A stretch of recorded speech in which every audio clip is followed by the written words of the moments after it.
Hey everyone, this is Stephanie O'Brien, Coaching Program Design Specialist. Today I'm excited to bring you a special guest, Laura Bendel Doman. Am I pronouncing it right? Doman? Not sure. Doman, yep, Yep. that's right. Yeah, I'm excited to bring you here because one of the best ways to market yourself, especially for bringing when it comes to creating a real connection with your clients and getting them excited about working with you, helping them to trust you and know you as a person, is by doing video. But for a lot of people, that's difficult. You can get camera shy, you can get halfway through your script and lock up because you don't remember what the heck you were supposed to say. You can wonder if you're coming across right.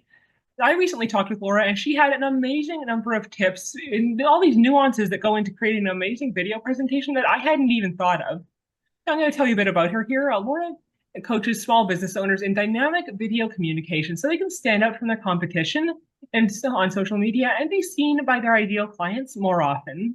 So, as a former tech industry sales executive turned actor and voiceover artist, she empowers her clients to become more comfortable and charismatic on camera themselves for videos, Zoom presentations, and online appearances, other online appearances.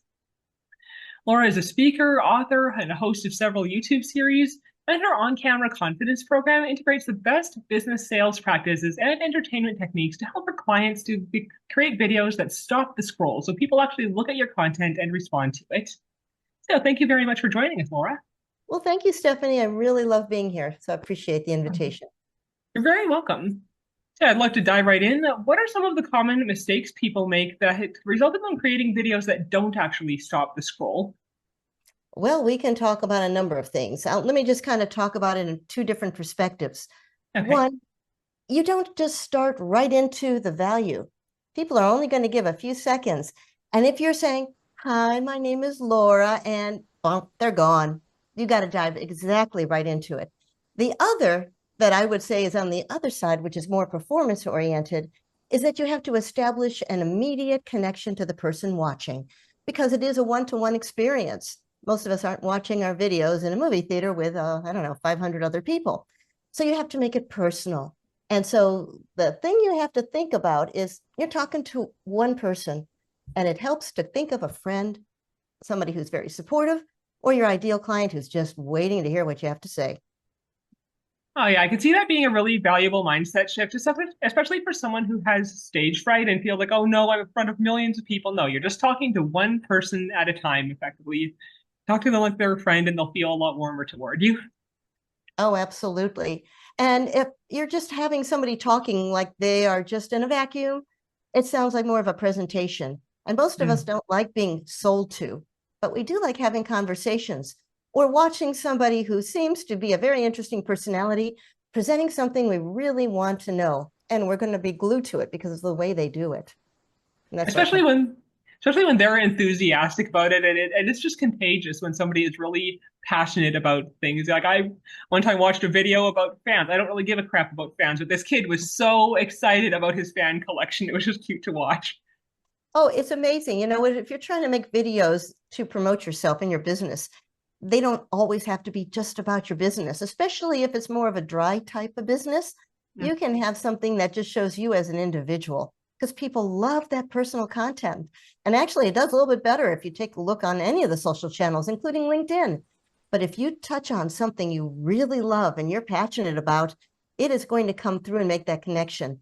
And if you could do it in your business, and there are some tricks to be able to take something dry, but make it exciting because you're substituting your passion for the thing you really love and putting it into your business. So people also get the contagion. Yeah, I'd love to, explore that some more. What are some things that people can do to infuse more of their passion into their videos if they don't already know how? Okay, this is an acting trick. And specifically, it's a voiceover trick because sometimes we are going to be voicing a commercial, let's say, about something we're not that excited about, like spam, Uh, kind you eat, not the kind that fills up your email inbox. And you might never have had it.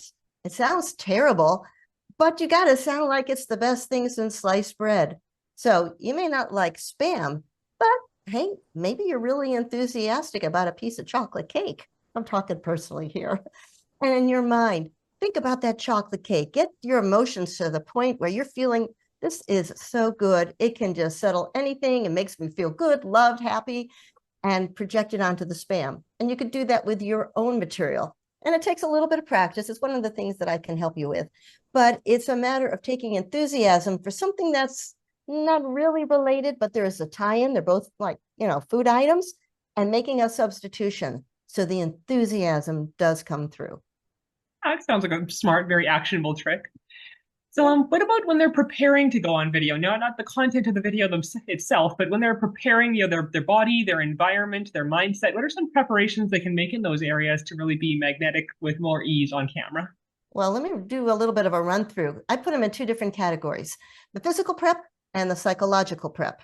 First, for the physical, hydrate. And that means drinking water, a lot of water, at least an hour or two. There you go, before you get on camera. Because otherwise you might find that your throat catches, especially if you get nervous, or you may cough, or anything can happen. You'll also feel more settled if you do some exercise ahead of time. And I'm not talking calisthenics, even a walk outside. Take a deep breath, knee bends, or if you don't have much time, just raise and lower your shoulders a bit, move your head around, do some torso switches, and just get yourself into your body. And when you're into your body, you're more relaxed and you have a more relaxed persona. Now, on the psychological side, if you're nervous, you've never done it before, or you just hate being looked at, just think about a few things that you could enjoy when it's all said and done, and imagine it was the best presentation you ever gave. So I like to call that a future memory and bring that into the present. You did a great job.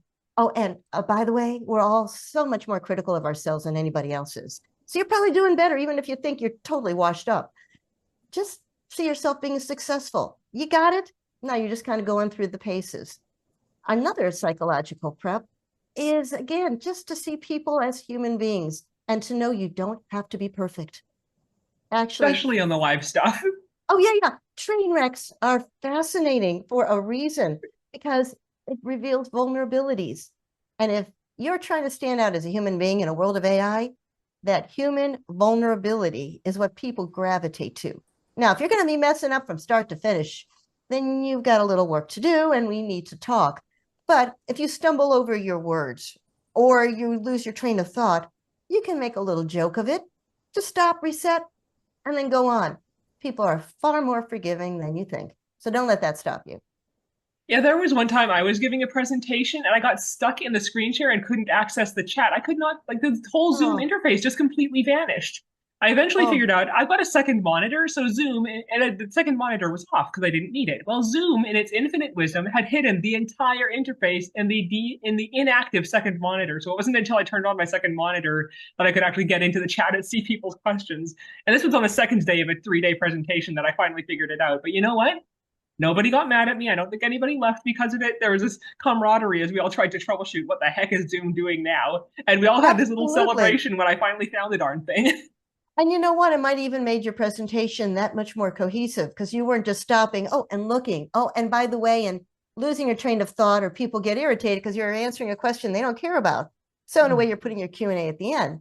But yeah, glitches will happen. You're going to have presentations where nothing works, where you're not feeling well, or there are all kinds of interruptions where you got that guy on your call and you got to manage him.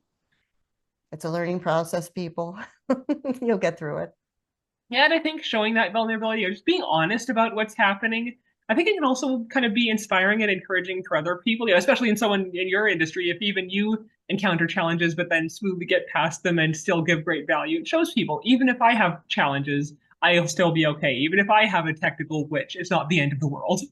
Oh, yeah. I mean, I was in a worldwide conference call, and actually it was like a speaker summit going 24 hours. So when it began in Asia, that was during their prime time, and then it would move westward through the world. And when it was our turn, we'd kind of pop up and get on.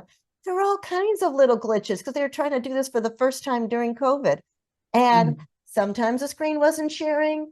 Sometimes the tech person had to run out and go to the bathroom, and then there was a problem.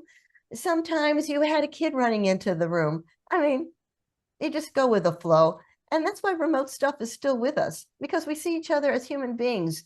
We're not having to be so stiff. I mean, we could be ourselves. And sometimes our home environment just helps us with that.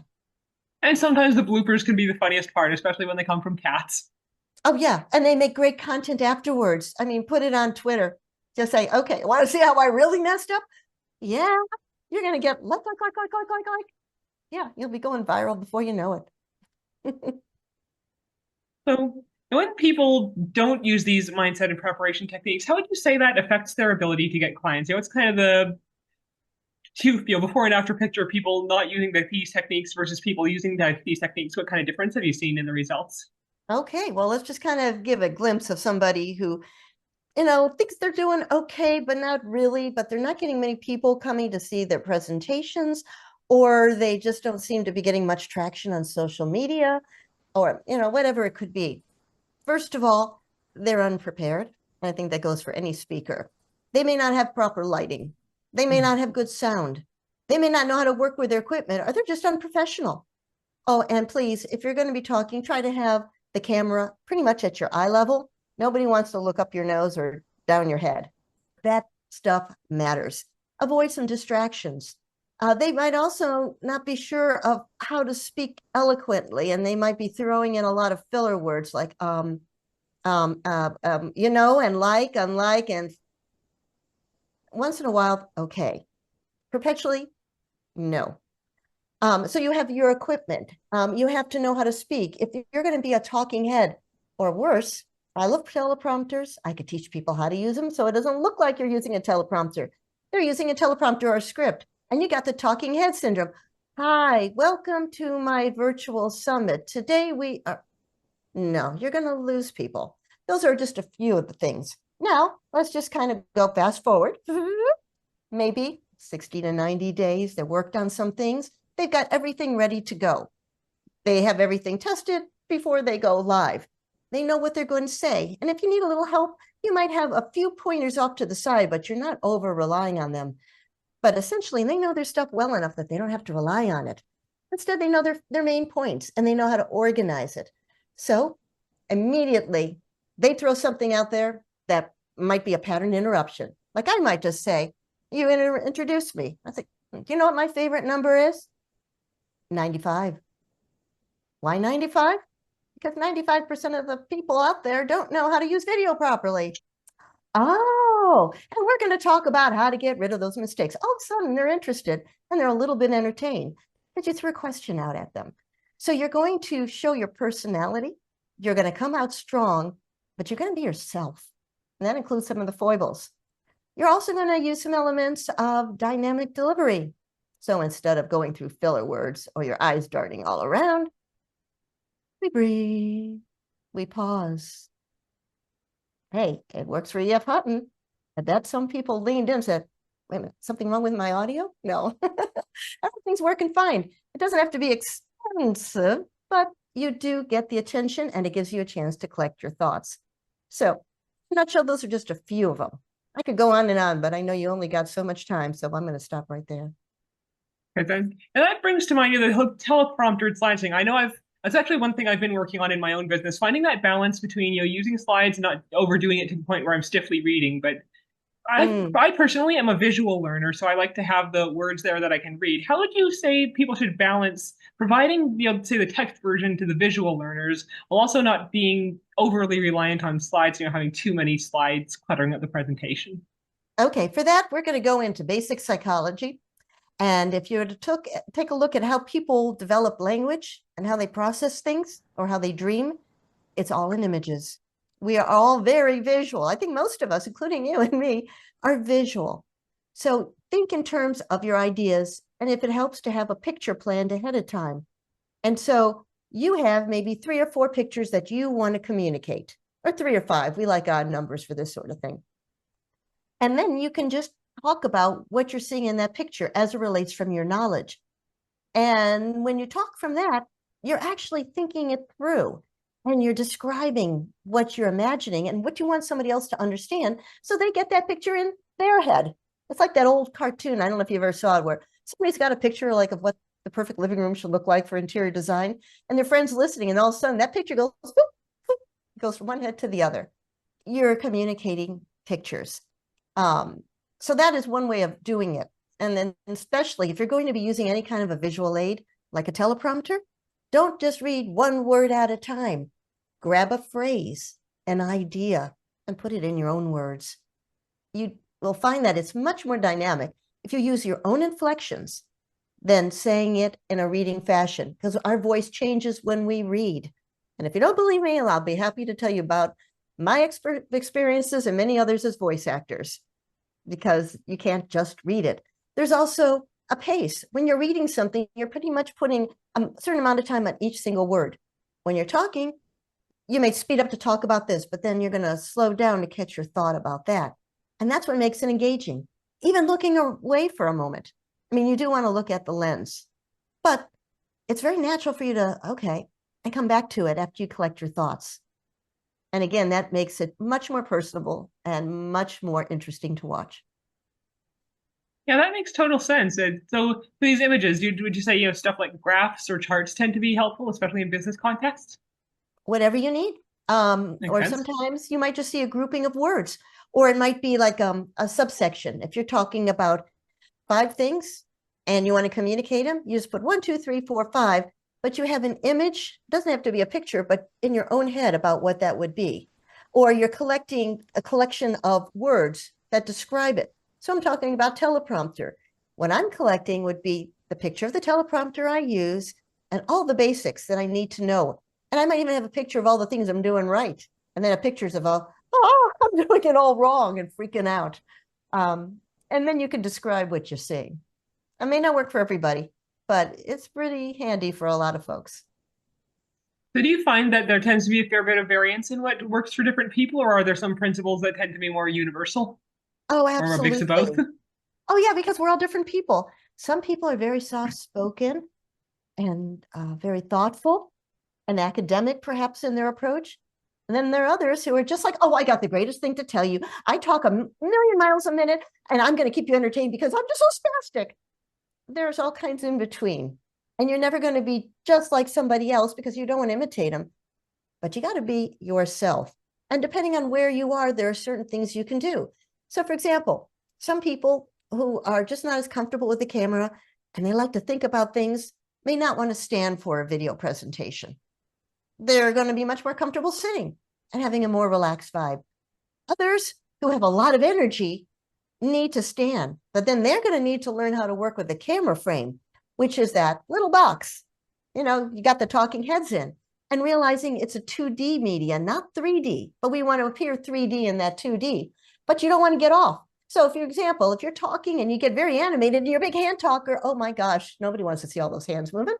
Or if you get all excited and you move from side to side, little looks like huge when you're talking about a screen. And you got to realize you got to pretty much practice stillness.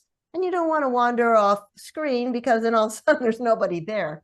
So everything is tailored to the individual. You find out what your strengths are, where your weaknesses are, and what you want to improve in. So what I do is a very customized program because we're all different. So, Yeah, that makes total sense. And speaking of which, I'd wanted to ask, what are the best ways for people to figure out what their strengths and weaknesses are? well, there's one way of doing it. If you have ever made a video, or if you would like to try one for just, I don't know, 60 seconds or so, you can send it to me. We can have an assessment and we could talk about it. No judgment, just sort of objectively saying, this is what you did really well. This is where I think you stand out. This is probably where you can use a little help with. And where do you want to go? Otherwise, ask other people, especially if you've already put things out there. You can ask your friends and family, and they might want to be nice. Maybe you just want to ask a coworker or a colleague, or a business partner. How do you think it comes across? Do I need to do anything different? And realize everybody's going to tell you everything from their perspective. So it may not all apply, including what I tell you, but it's information. And the more data points you have, the better an objective understanding you'll have. The other thing you got to do is get your ego out of the way. Nobody's perfect at this, and it takes time. You could say anybody's name and who makes lots of videos. Take a look at their first few and then look at the more recent ones. There's a huge difference because we're all figuring out what works. We're getting more comfortable with the media. We're not tense. I mean, when I first started, I was probably up here talking like this, and I've always liked the camera, but I was going to tell you exactly what it was. No, you learn over time to make adjustments. And One other possibility for getting feedback is if you're in any business groups. I'm in a bunch of business groups in Facebook. If they're the type that allow you to ask for help, ask questions, get feedback on things, you could upload your video there and ask if anybody has any feedback on that. Exactly. Or if you have an accountability group or anything else like that. Yeah. Don't be afraid to go to other people. Yeah, The biggest absolutely. the biggest problem you might have is if like you're like my sister, she doesn't even want to be shown on video for a Zoom presentation. She doesn't want to be seen. She doesn't want to be heard. She wants to be invisible. And that's not always possible. So sometimes the biggest help is just getting comfortable being seen and not worrying so much about what you look like, what you sound like. And if you want to take that to the next turn of the spiral when you're a little farther along, there are certain things that you should be aware of that when you're on video, you should wear what you shouldn't. Same thing with hair, makeup, jewelry, accessories, backdrop. There's a whole lot of stuff you can get into. What are some general guidelines for what people should and should not wear? Okay, well, first of all, be comfortable. Because if you're not comfortable, you're not going to look comfortable. You want something ideally that is going to be a solid color that you look good in and that contrasts with your background and maybe shows what you're all about. Now, for me, I like to have red as my default color just because it's all about, being energized and having a powerful presence out there and being exciting and dynamic because I'm just kind of like a bigger personality when it comes to that. But I am not going to wear something that is a t-shirt or something with a lot of glitz and glitter or distractions. This is one of my go-to tops. Just a nice, comfortable red shirt with a collar. It's got a little zipper. It just sort of frames everything. You wear your hair the way you normally would. If you wear makeup, just make it natural like you normally would. Don't pile it on. You may need to put a little things on if you're very shiny. I know when I was younger, my face was really oily. I didn't realize it till I was like on an academic challenge program when I was 16 from high school. And it Oh was dear. like I had a mirror on my face. And it was like, oh, I didn't know that. Press Ready to powder, be it's your friend. shiny. Shiny. Well, I get older now. I'm not quite as oily. But there are ways of being able to fix it without having to go the whole news anchor look. You don't have to be picture perfect, but keep jewelry to a minimum. If it comes to earrings, for example, small ones, anything that's going to jingle jangle unless you're selling those kind of accessories. And when it comes to a backdrop, I chose to use my office, which is a professional setting. Sometimes you can use just a nice, quiet living room area that's well lit. You can use a blank wall. You could use a screen that you create. It's all kinds of stuff. Yeah, that all sounds like really good practical tips. Yeah, I really appreciate how specific and actionable your tips are. Well, I aim to please. I'm a very practical person. I mean, I came from the corporate world where I did a lot Oh of yeah. sales presentations, and you had to deliver value and you had to speak to their pain points and give them solutions that worked. And that's what I still like doing. And easy, practical things that anybody could learn and may take practice and may take some fine tuning and customization. But it's like sometimes all you need to know is, oh, duh, and you're good to go. So if this helps you, run with it. If you want a little bit more, call me. No, absolutely. And for those watching, whether you're depending on where you're watching this, could be YouTube, could be my blog, could be on social media. The links to the contact info is going to be in the video description or in the blog post or in the post that has the video. So I'll have you covered. You don't have to dig it Oh, up. wonderful. So one more question before we wrap it up. Okay. Speaking of pain points, how would you translate, how would you optimize this for doing an elevator pitch in a networking call? Oh, there you go. You have to get very succinct in what you're doing. Now, I know some great people who teach how to do power pitches. That's their better word for elevator pitch. But you want to be able to get your message very succinct and you want to give it in a way that's memorable. So you might want to throw something out. Hey, start off with that. Hey, my favorite number is 95. Why? Well, because I can make you the 5% of people who don't screw it up to make videos that stick with you. I mean, that's not my elevator pitch, but whatever it might be, just something that is not, hi, I'm Laura and I do this. Like, okay, right. That's like saying Audrey from accounting. Give them something memorable where they go, oh, that's interesting. Tell me more. I So, remember one elevator pitch I heard that really stood out to me. A guy was saying that he was a champion of a group that is growing too fast. There are already millions in it, and countless more are added each day. I don't remember the exact number, but he's saying there are a group of people who have heard those five little words that have thrown their whole life into chaos. Your Oh, loved one has dementia. and that's what you remember. And I might Yeah. even do something for myself that would be like, I'm just off the top of my head. Hey, video killed the video killed the radio star, but it can get you noticed. It's like, really? And then I can launch into what I do with video. Cool. Or when it comes to my performance, I say, well, I walk the talk and I talk the walk. But I could take your script and I can make it live. And, I can also tell you exactly what people need to hear. So there are different ways around it, but come up with Yep. something creative. So, any final tips or thoughts before we wrap it up? Well, I would just say the key in a world that's becoming increasingly AI is to be human. So learn to be yourself, relax in yourself, take a breath, look in the mirror, say, hey, I'm okay. That Stuart Smalley thing from Saturday Night Live, oh, well, how did it go? But at any rate, it was just a matter of saying, I'm enough. And you are. Maybe you Oh, just yeah. need a little bit of fine tuning. Yeah, I recently watched a video with the AI avatar. I'm pretty sure it was AI, but it was just so uncanny valley. Oh, Like it yeah. just felt wrong the whole time I was watching it. So watching a bat or watching a person, in their hiking gear, just shooting a video on their smartphone while they're hiking. That second one just feels so much better.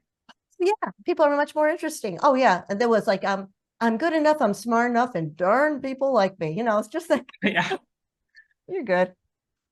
Oh, thank you so much for sharing these amazing tips. And once again, for everyone watching, the contact info and some links to some special freebies are going to be in the video description or in the post. One of them is a downloadable PDF with Laura's top 10 tips for a dynamic online presence.